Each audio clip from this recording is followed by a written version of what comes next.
at St Theobalds church ruins. Parts of this church has been dated back to the 11th century. It is thought the earliest parts replaced a mottle and daub style church. St Theobald was a shrine to St Theobald himself, until the suppression of Henry VIII. In the 19th century, a new church was built in the nearby town, leaving this one to fall to ruin.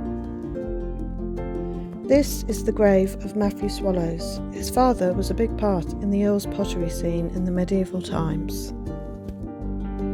Non-such pottery was found by William Waghorn with his son, his partner. Waghorn then went on to open a second pottery in Cheam. Cheam bricks were popular at this time. Swallows Senior had been a foreman for Waghorn, so he and a Mr Stone bought Nonsuch.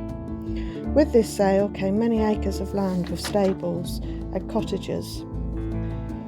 All this was bought for £1,000. Nonsuch then became Stone and Swallows. Matthew Swallows worked for his father.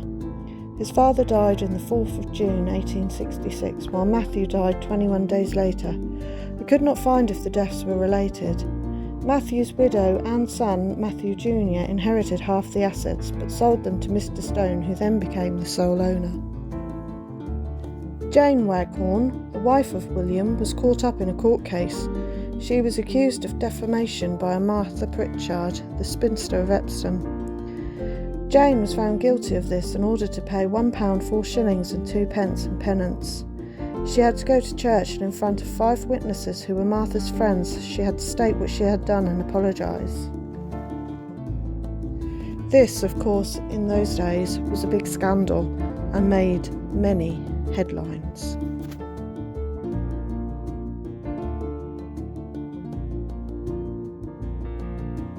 The nave was de-roofed and the chancel became a mortuary. This village, where the church lies, is said to be one of the places where the ghostly coach and 4 horses driven by the headless Sir Thomas Boleyn on the night of his daughter Queen Anne Boleyn's execution is seen. This tale of this ghostly spectre is well known along these parts, but make of it what you will.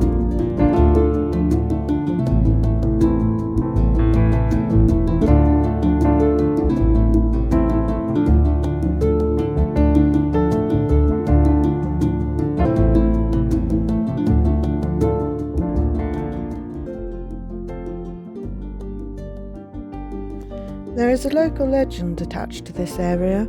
Beside the church under the earth is what is left of a manor house. It is said that the manor was fortified in times of trouble and is now known of as a castle. Folklore has it that this castle had golden gates. During a time of unrest, the owner had these gates removed and hid them in a nearby pond. It is said that the owner did not realise that this pond was indeed bottomless, and so the gates are still sinking. The pond is now known as the Golden Gate Pond.